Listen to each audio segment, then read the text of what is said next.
You're listening to the Thrive Podcast, where every week we dive into a practical, tactical tip to bring you from a life of simply surviving to thriving. It's personal development for the everyday girl who is done with coasting through her days, done with feeling like she's missing out on the deeper meaning of her own life, and done with mediocrity once and for all. Because it's not enough to simply survive. You deserve to thrive. Welcome back to Thrive. I am so excited because in today's episode, I'm having a conversation with a woman who truly and quite literally defines what it means to go from simply surviving to thriving, Dana Donofree. Dana was diagnosed with breast cancer in 2010 at the age of 27, only a few days before her wedding. After a bilateral mastectomy with reconstruction, her own bras no longer fit and were painful to wear, so she saw a need to create lingerie that was made to fit her new body comfortably and beautifully. I won't steal all of Dana's thunder, but let's just say that she took all of her pain, plus her fashion design degree and 15 plus years of experience in the fashion industry, and turned it into something to help other breast cancer survivors thrive in their new bodies too, through her company, AnaOno. She's super active in the breast cancer and fashion community. She's showed at New York Fashion Week for 3 consecutive years, is involved with several nonprofits, including Living Beyond Breast Cancer, whom you might recognize if you read my blog, Coming Up Roses, in October. And she's been featured on so many incredible platforms like USA Today, The Today Show, The New York Times, and many more. Dana is like a living embodiment of Thrive, so I am so thrilled to have you hear her story and be inspired by her today. Be sure to stay tuned through this episode, drop us your thoughts on social media, and without further ado, welcome Dana. Thank you for having me. This is amazing. Thank you. So I want to just jump right in and give us the backstory of you. I know so often your story surrounds your survival of a diagnosis, but where were you before breast cancer?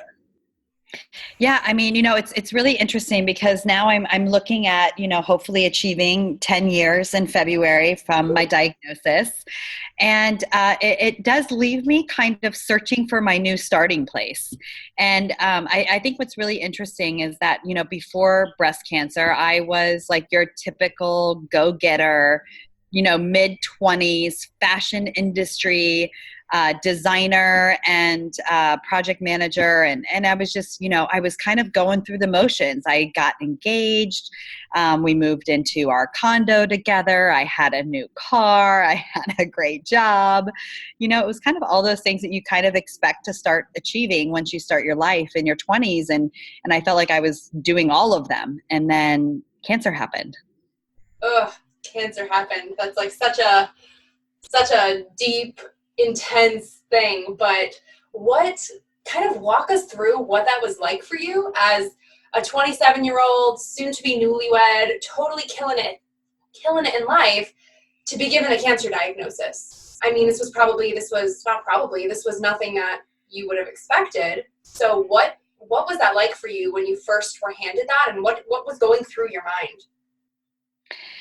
Yeah, I mean, it was a complete shock. I mean, my mom's sister had breast cancer when she was in her 30s, and that was now, 40 years ago. So she was also a young woman when she was diagnosed. But it wasn't like we were like growing up in a family where like grandma had breast cancer and mom had breast cancer, and mom's sister had breast cancer and great aunt had breast cancer. And so it wasn't like anything that I was thinking of or even aware of, to be completely honest. I mean, it was like something I thought like happened to like my mom or my mom's, my grandma. It wasn't something I thought happened to a 27-year-old woman. So when I accidentally found a lump in the shower, I never dreamed it was going to be breast cancer. I mean, like that thought kind of like might have like whisked through my mind, but it wasn't like, oh my God, I found a lump, I must have breast cancer. It was like, oh, I found a lump, like I should do what everybody tells you to do and go to the doctor. So I felt I was kind of just going through the motions, not that I was actually really worried or concerned about anything. So then when they told you, actually, you should be worried, this is cancer, what was that like? Because, correct me if I'm wrong, it was stage 1? I got diagnosed with stage 1. It's called infiltrative ductal carcinoma or invasive ductal carcinoma, and that means it's heading into your milk ducts, and it's due to travel. I received a HER2 diagnosis, which is one of the most aggressive forms of breast cancer. Thankfully, now we have a really fantastic drug that treats it. But yeah, I mean, when my doctor called me and told me I had cancer, I mean, it was just an utter absolute shock, and everything in my world stopped spinning in that moment. It was just, I thought life was over. So then what happened then? Did you talk to your soon to be husband first, because your wedding was right around the corner? So what was running through your head there with, okay, you've got this life altering diagnosis for yourself personally and your career, and then you also have your wedding and your fiance and then the rest of your family? Like, were you thinking in that moment, okay, I'm going to get through this is no big deal? Or were you thinking, I'm going to die? Because I feel like if it were me, I would probably jump worst case scenario and think, that's it, my life is over, I'm done. Yeah, I mean, you do. I mean, the kicker to all of this, which is the good and the bad, is I was in Ohio where I grew up, and I was out shopping with my mom and my soon-to-be mother-in-law for my honeymoon. And we were like looking for fun dresses. We were going to Mexico. I was such a New Yorker. I don't think I owned anything outside of the color range of black. And I figured that wasn't going to do really well on the beach of Mexico, this amazing honeymoon. I wanted to be this blossoming bride and, do all of those things that a young bride thinks to do. And, I mean, several things happened in that moment. My mom was such a rock. My doctor called me and told me I had cancer, and I didn't hear anything else. Like, I heard cancer, I heard invasive, I heard aggressive, I heard you have to call your doctor immediately. Like, I heard like all of the worst things that you can hear in that conversation. And then my mom, takes out her little notepad and is like, wait, but what did they say? Like, what are we supposed to do next? Like, where are we supposed to go? And so thankfully she was there, and she was my rock, and she was able to call the doctor back and actually like hear sanity, not like the insanity that I was dealing with. And the first thing I said was, I looked over to my mom and my future mother-in-law, and I said, it looks like we can put all these clothes away, because I don't think I'm going to have a honeymoon. Mm. And like all of that came because, I thought it was over. So I call my fiance, who's in Colorado at the time, because this was just the girls' bridal shower in Ohio. And, of course I had to tell him, I'm like, I have breast cancer, and like, we're totally shocked. And, it didn't probably come out of my mouth that day, but was my expectation that like the wedding would be off, like there was no reason, like, why are you going to sign up for this when like you haven't even had to sign up for this yet? So I really thought it was over. I thought everything was over. And that was probably a really pivotal time in your relationship too, for your fiance to you. I mean, it sounds like you went into it thinking, he's going to dump me. Like, I'm going to die or I'm going to get dumped, and that's going to be the end of this. Right. This is all you got. You're dead. The wedding's off. You're dumped. Like, what's going to happen? But it is true. Like, I really thought that that's what was going to happen. And I felt like, this cancer is not easy on any relationship. It's not easy on a young relationship. It's not easy on an old relationship. It's not easy on you. It's not easy on your partner. It's such a difficult, complex thing that nobody warned you about it. Nobody gave my husband support during all of this, my fiance support. I was barely getting the support I needed. So we weren't going through therapy or any of the things that we probably should have done. And, I kind of figured in one way, I kind of gave him the get out of jail free card, and he didn't take it, which was really nice and sweet of him. Told me I was crazy, and if I ever said it again, he would like maybe hit me. He's not an abusive man by any stretch of the imagination. So I knew that was like really quite a stretch for him. But no, it was just like, it was like, I'll slap you upside your head, if you ever say that again. And I was like, but like, why wouldn't you? Like, why do you want to go through this? This is horrible. Like, I don't have a choice, but you actually have a choice. And I think that was just like the reality that like we were going to go through something in our relationship that some people never have to face. Mm-hmm. And being together for years and years and years of their lives. And we were going to face that before we ever got married.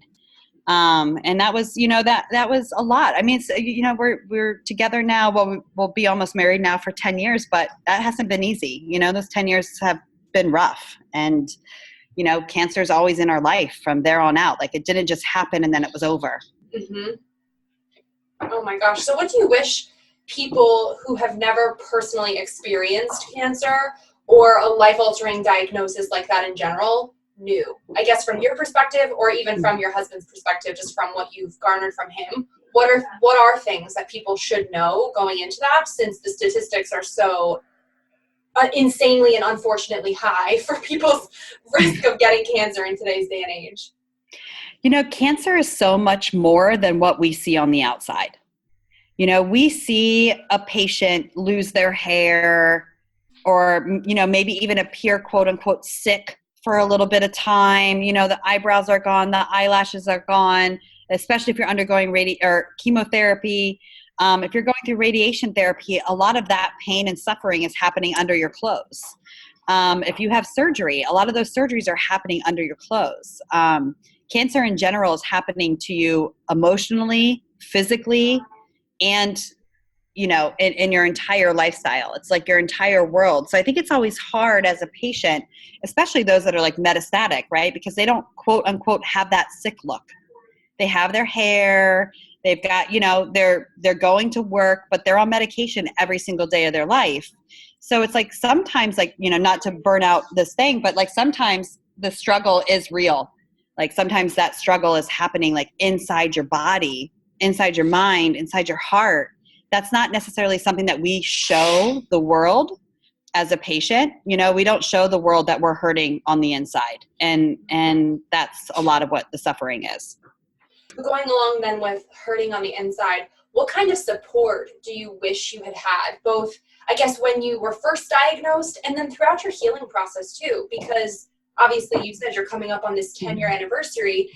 So I guess that's the first part of that. And then also, what advice would you give to someone who has someone in their life who was just handed a life-changing diagnosis, if it's not themselves personally?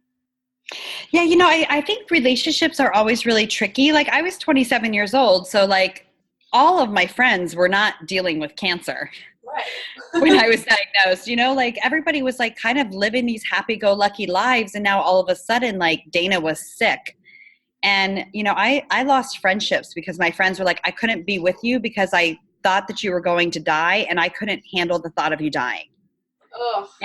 And so they just wouldn't call or wouldn't text or wouldn't email or wouldn't reach out. And I learned that years later. Like I realized that cancer happens to everybody around you. And like my advice is like, do your best to remember that person that you love and care about, even though that they're sick and they're going through something horrific. Like, especially when you're young, right? Like still pick up the phone and be like, if I went out every Saturday night before cancer, like I should still get invited out to every single Saturday night party, but it was like, I wouldn't always go because I was too tired or I was too ill or I couldn't make it out that day because I was just exhausted.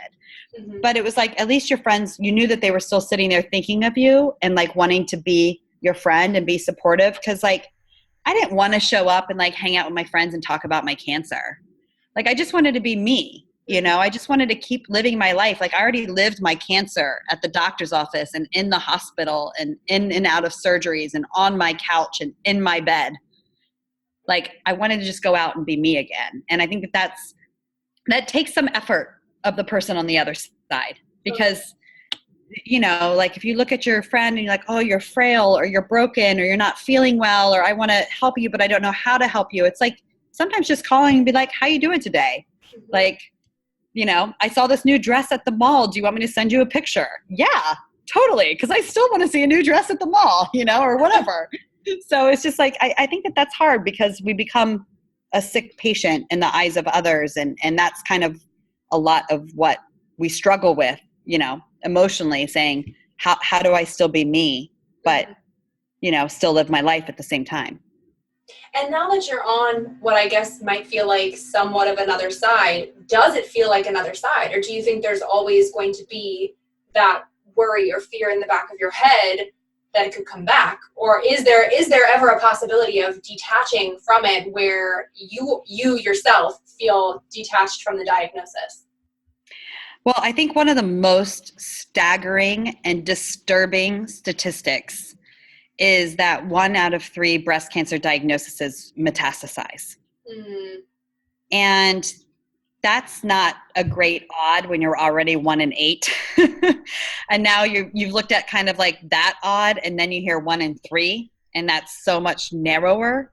And I think that that's the reality that for me as a cancer patient, like I think about it every day. Like there's not a day that really goes by that like my cancer doesn't pop into my head at some point in time. It gets quieter, like the voices calm down over time, but there's still that reality there that, you know, I know my risk factor. Like everybody has a different type of breast cancer. Some are similar, some are radically different from one another. Some people have more of a chance of their cancer metastasizing over others. But when you're stuck in that big pool of the population, knowing like, hey, these are the types of risks that we're up against, you know, there's always that little piece like, you know, I feel it when I haven't seen a friend for a few years. Mm-hmm. And, you know, I'll just kind of, they'll be like, oh, hey, how are things? I'm like, oh, things are great. Business is awesome. Like, I love my new house. And I just talk about life. Mm-hmm. And then they come at me and they go, no, but how are you? Mm. And I'm like, I'm fine. And they're like, did I okay. Oh, okay. Okay. The cancer's okay. Like the cancer's all right. I'm like, yeah, today the cancer's fine. Like, does it sound like a pet that you have? right, right. So it's interesting because like you do have to kind of like manage that emotionally because you know that's coming at you, and you got to deliver. You got to also be kind in that moment too. Like, yeah, today I'm really good, but like, who the hell knows what tomorrow brings? I really have no idea. I have no crystal ball, and I live my life like that now. You know, I live my life in the moment and for today. And, you know, that's tricky because I have friends that are planning children and planning to send their kids off to college and planning retirements. I'm just like, I want to wake up tomorrow. Like that's a win for me, you know? So it's different. It just puts you on a different playing field than, you know, a lot of your kind of pseudo, you know, or like a lot of your peers, I guess I should say. Mm-hmm. Absolutely. And it seems, I mean, there's so much that you've done since then, which we'll hop into in a hot second. But before that, how do you think your perspective compares to others in the cancer community? Because from knowing what I know about you, it seems like you really kind of made the best that you possibly could have out of a crappy hand of cards and are truly thriving now. But I'm guessing that might not be the same tune for everybody in the community. So what has it been, Absolutely. what's it been like from your perspective? Yeah, you know, everybody has their own path to walk, you know, and I actually think that you know that path has hills and valleys, right? And not only just being Dana and being a community member, but also being an activist and an advocate in the space, both personally and professionally, while also having a business that mostly focuses on a breast cancer patient and survivor. You know, I've kind of experienced all levels. You know, I think that there's moments where people are really, really angry and they want to come at you and they want to tell you why they're so angry. There's also a lot of fear. You know, I've had people that have emailed me and messaged me that they were no longer able to follow me or engage with me or my business because of the work I do with the metastatic community. Because they're fearful of the disease, and we all should be, but that's exactly the reason why I do it, is because I am afraid. I am scared. And if I can do anything why I'm here today, I want to make a difference. And if not for me, hopefully for the woman that gets diagnosed or the man that gets diagnosed after me, right? Like, if not for me, if I can't save myself, hopefully we can save others. And it's such an important thing to give away, but there's so many people that are just like, you know what, I'd rather just shut the door on my cancer and pretend it never happened.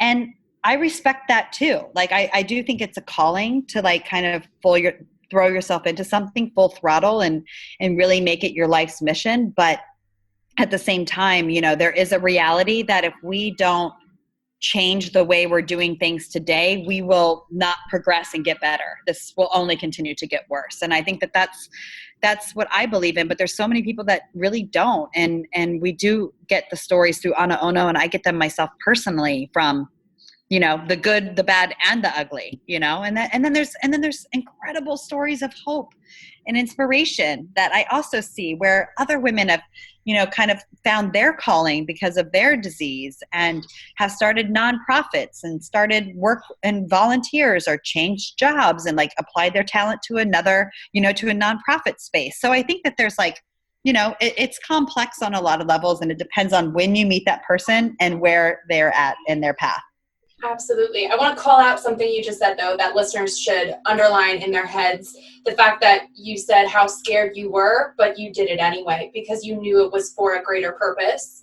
And that's just such a commendable thing because of all things, cancer is freaking terrifying. Like, it's not something that I think anybody is excited to embrace with open arms. And you're here making that choice actively every single day, saying, of course I'm scared, but I'm going to do it anyway. And that's like the definition of fearless, basically. So props to you for doing that, because I'm sure that that is truly helping you thrive. And it's that really fearless decision that you're making every single day. So kudos to you. And you also mentioned AnaOno, which is perfect. Tell us all about AnaOno. What is it? What does it mean to you? And what does it mean to the hundreds of women, I'm sure, whose lives have been touched by it, because it's such an incredible company that you created? Well, they say, every business comes out of, or invention comes out of like your own necessity, right? And that's really where AnaOno started. I was 27 years old. I got diagnosed with breast cancer. I didn't meet another young woman with breast cancer. I had my boobs amputated from my body and new ones were built in its place. And all I wanted to do was feel like myself. Like I just wanted to feel normal again. Cause I didn't feel normal. You kind of hear this thing when you're a cancer patient, oh, it's your new normal. Okay. Well, you can't wear a bra that fits. Oh, that's your new normal. Oh, I can't get out of bed in the morning. That's your new normal. And you're like, why is all of this happening? And I was just like, none of this is normal. Like, this isn't a new normal. This is like not normal in general. Thing. Like, we shouldn't like minimize that. And because of that was really why I started, taking the tools that were in my toolkit, which like being an industry designer, being a fashion designer, studying fashion at Savannah College of Art and Design, making clothes since I was 8 years old. Like, this is what I do. Like, this is everything that I am. Like, my DNA runs thick when it comes to making and designing clothes.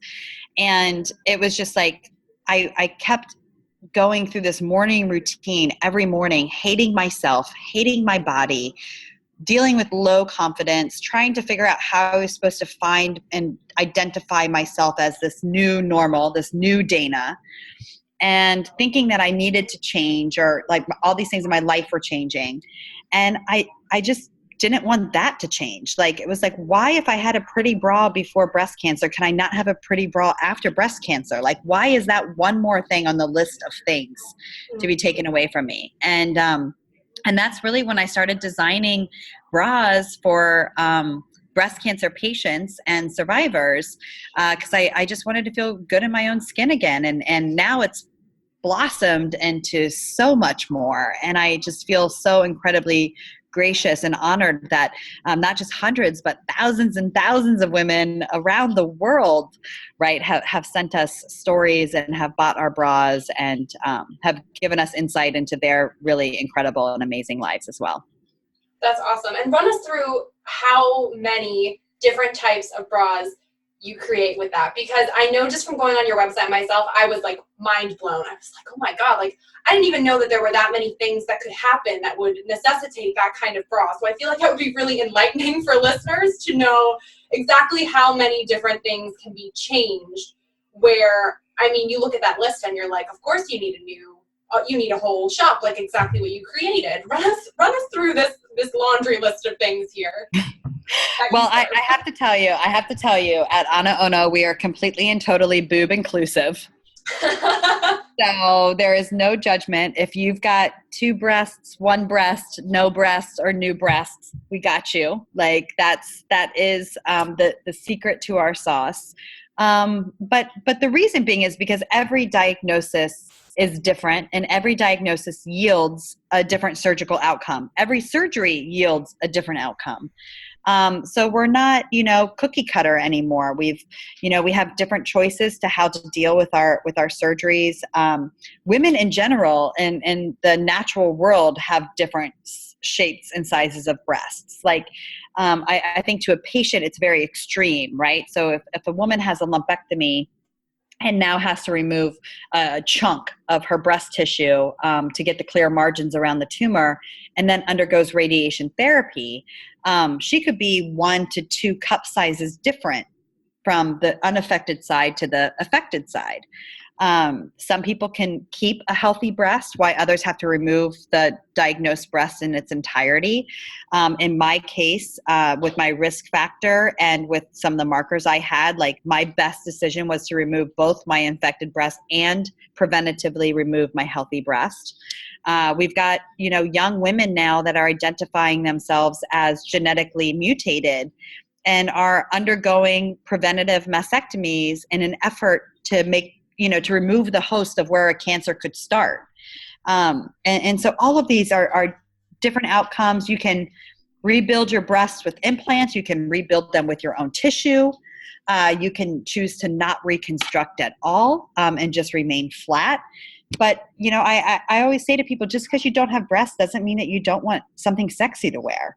Yeah. Because the breasts aren't what's making us sexy. Like, the way we feel about ourselves, the way we express ourselves, like our inner intimacy is what makes us sexy. And the breasts don't have to be there to feel sexy. So, we want to just empower that in ways that, you want to celebrate no matter what that way is. And I love knowing that people can really empower themselves with their own bodies and really love their own body in the way that it is, not like what society tells you it should look like. And, if society says 2 breasts and you want 2 breasts, then great. But if you don't. Like, it's up to you. You have to live with this body. The people staring at you through your clothing don't live with your body. You do. So. Absolutely. So since your background was in fashion design, did you face any hurdles or roadblocks in launching a business, since that very quickly kind of became your new passion? And what advice would you give to someone too who has maybe a certain skill set and might fear stepping out into an unknown territory, feeling like they're unequipped or unprepared to really paint a bigger picture with this purpose behind it, like what you did with AnaOno? Well, I have to tell you, I'm probably the worst person to ever answer this question, because I tell everybody, I'm like, if you really want a sound decision, I'm probably not the person to call and ask, because cancer kicked my safety ladder out from underneath me. Like, there is no safety net. If I jump off the cliff, I go down, right? It's like the fear factor is gone. So for me, it was like, okay, I could launch a business and it could fail, but I had cancer. So how bad could that suck? I would be upset. I would totally be sad if AnaOno went out of business. I would be distraught, actually. But I'm still here. I had cancer and I'm still living. Nothing really ever parallels that plateau, right, when it comes to fear. So I think that I say that because fear is such a natural thing for so many people, that I coach so many young women specifically, and early entrepreneurs. And sometimes I'm just like, sometimes you just got to leap, because you don't know what's on the other side. But and like I said, cancer took that safety net out from underneath me. So I just leap anyways, because what's the worst that could happen? But I had the opportunity for that to be really removed away from my rational thinking. So of course I'm going to go for it, where a lot of other people are going to weigh the risks and the rewards and yada, yada, yada, yada. I'm like, if you do that, you could do that for years and you're never going to do anything. Exactly. So you don't know what you don't know. Right. And they can do that for years and still wake up with a cancer diagnosis tomorrow, or some other diagnosis. Absolutely. Or a diagnosis in your spouse or your best friend or your parent. So I love that you just said that, because you had the safety net forcibly removed from underneath you, but any one of us could have our own imaginary safety nets also forcibly removed. So Right. sometimes you just have to remove the safety net yourself and dive in, because you really don't know what tomorrow will bring. So I love that you embody that perspective and embrace that for everybody else who might not have had it forced upon them yet, but might need a kick in the pants to remove the net. There you go. This is your kick. Yeah, really. How has your perspective on life in general then, I guess, this kind of goes right off of what we just said, but how has your perspective on life changed since your diagnosis, and then also since being declared clear? And forgive me if that's not the right terminology, if you're in remission now, but officially 10 years clear in February, I guess, what is that perspective shift through each of those different phases of, okay, you have cancer and now you don't have cancer, but you could have cancer again. So it's, I mean, that's such a roller coaster of emotions through all of it. Yeah. So I say NED, which means no evidence of disease. And that is a bit connecting into the words of remission in a way. But that's a lot of what we deal with as breast cancer patients and survivors, is that, there is this risk that the cancer, was never 100% gone. And that's when it can metastasize in time. And that's that kind of looming shadow that we have as breast cancer and some other hormonal cancers. But, I think now, for me, I really try not to do anything that I don't love. And I also feel very grateful that I learned that lesson, because it has really cleansed a lot of my life in ways that, like, you kind of don't realize how often you're showing up and like going like, this doesn't make me happy. Like, I didn't really want to go to that party, but I went to that party and I had a really awful time. And now that's like a night I'm never going to get back. But you do it because you feel like you were supposed to, or whatever, and that can be your friendships, that can be your relationship with your family. That also gets confusing. So there's all sorts of things. But for me, it's just like living in the moment and like really truly filling my day with something that makes me proud and joyful. And it doesn't happen 100%. Don't get me wrong. I'm not like, I can't write a book or a movie about how every single day and every minute of my life makes me happy. But I shoot for like a strong, solid, like 80 to 90%, which I feel is a pretty good goal. Oh, absolutely. I think everybody listening should take that as a personal goal, 80 or 90%. Yeah. I don't want to fill up my gas tank to my car, like go grocery shopping, but hey, I can't win everywhere. Oh, I love that. So what was the hardest or most challenging part for you about assigning purpose to your pain, to create a company from, what was probably one of the most traumatic experiences of your life thus far? Because I think that's something that we hear a lot of times, like, okay, your pain will be your purpose, or it can drive you further in life. But in the moment, it can be so hard to sit there and accept the pain and figure out, okay, what's my next step productively from this, instead of wallowing in it. So what, I guess, was the hardest part for you in turning it into something that was so productive and positive for so many other people? That's a great question. Because I think for me, I didn't have a choice. Like, it just came to me. Like, I knew when I was diagnosed at 27 years old, when I tell you I did not meet a woman under the age of 50, like, that's not a lie. Like, I met one woman who literally turned 50. And then the rest were all like 60 and 70 years old. And so I knew that there was just like this huge void of a voice for young women. And I felt like if I'm kind of strong enough to carry the weight for others, like I can't just offload it and say, I don't really need to do that, because it was such a strong calling to me that almost immediately after my diagnosis, I was out advocating. I didn't even realize that I was at the time, because this is like before Instagram. This is like when Facebook was your Facebook friends.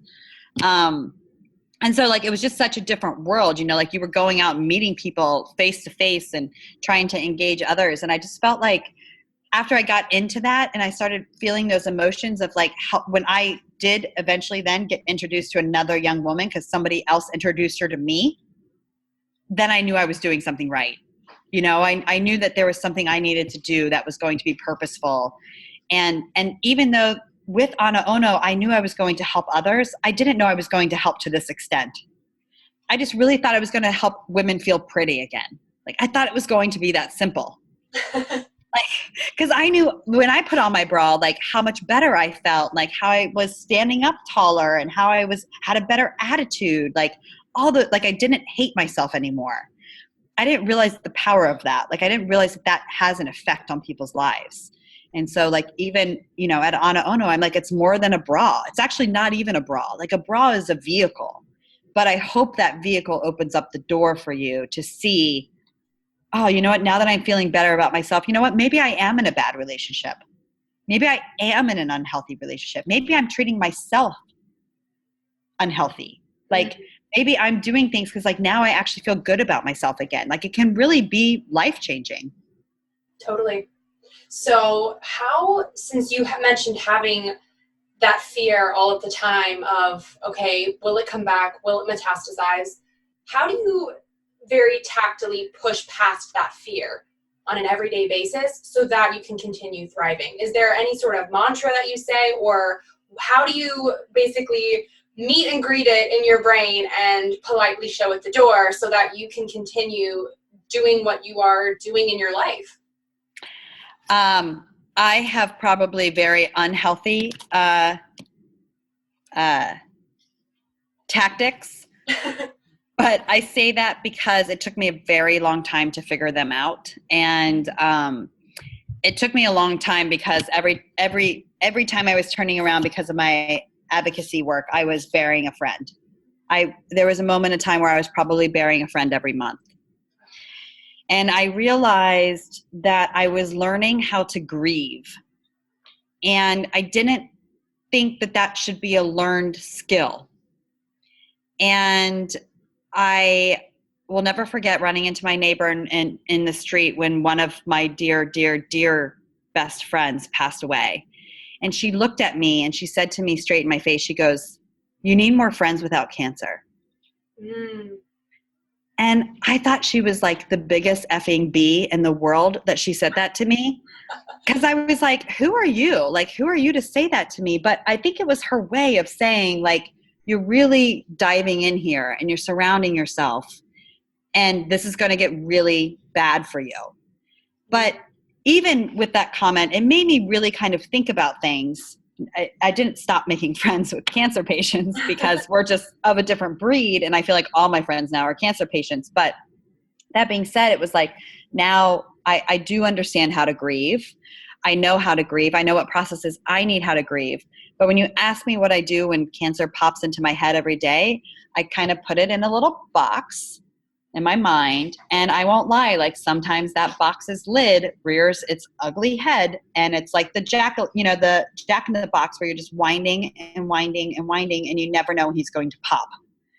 And then he pops and I have a very depressive moment and I'm sad, but I honor that and I let myself work through those emotions. And then I close the box again and then it goes back on the wind over time. And I think that, like, I don't know. So if you have a shrink or a therapist that's listening to this podcast, they should probably call me because I'm pretty sure that's not healthy. But it's a great analogy. I mean, I'm sure even listeners who don't necessarily have cancer can probably still relate to. There's that something in a box in the back of your brain that feels like it's on a wind. And I mean, at least even being able to know that they're not alone in that probably is a helpful tidbit. So yeah, and it's okay. You know, like every day is not sunshine and rainbows. You know, it isn't for anybody. Like nobody lives a life 100% of sunshine and rainbows. Exactly. So, you know, if you do, you're probably like on drugs 100% of the time. I mean, it's the only world where that maybe is like falsely provided to you. But, you know, I do think that's like, that is a huge, it's something you have to learn how to do yourself. You know, like I wish I could say I go and run 3 miles every morning because I would love to deal with my problems like that.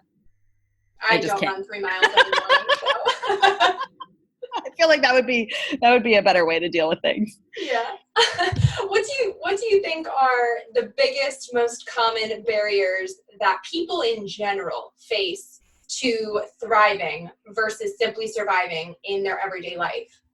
Not even necessarily cancer patients, but just people from who you've met in your life.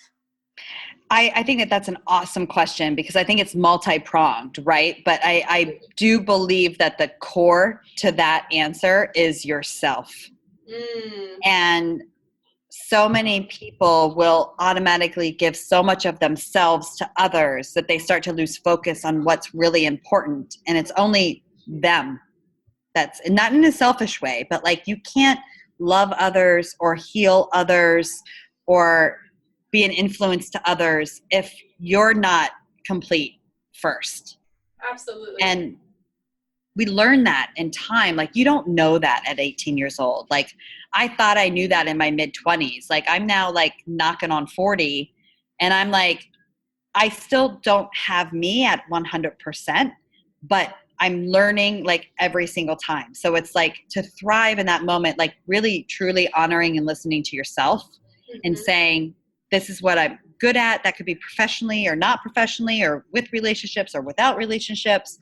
It's just like, I think that that's such a huge, huge thing that we don't talk enough about. Like you really gotta have you figured out before you figure out anything else.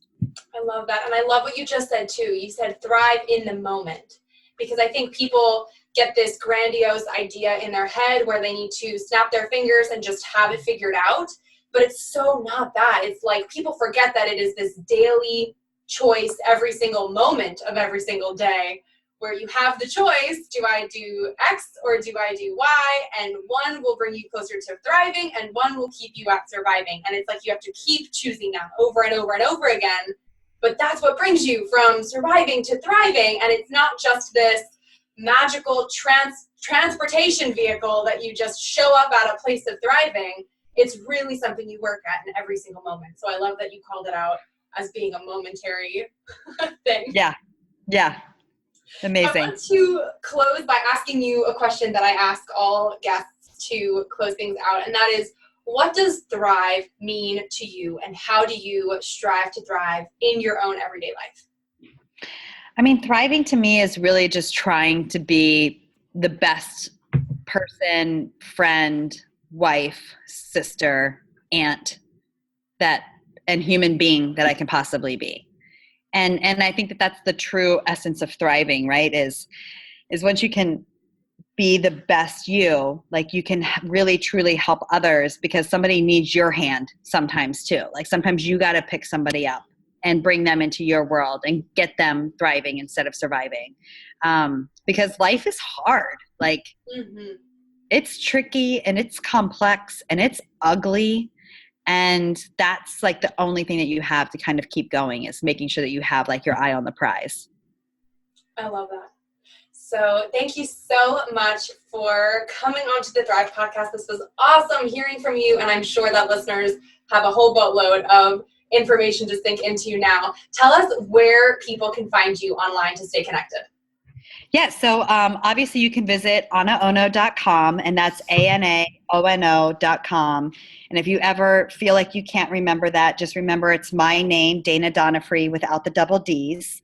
I love that. So that hopefully will make it stick. But no, really on Instagram and Facebook, we're all over at AnaOno Intimates. And then my personal Instagram, where you can follow me for business advice, thriving advice, survivorship skills, and tactics is at Dana Dono, spelled DAYNADONO. And that's literally because I can't get into my original Instagram account. So it's spelled differently. Thank you so much, Dana.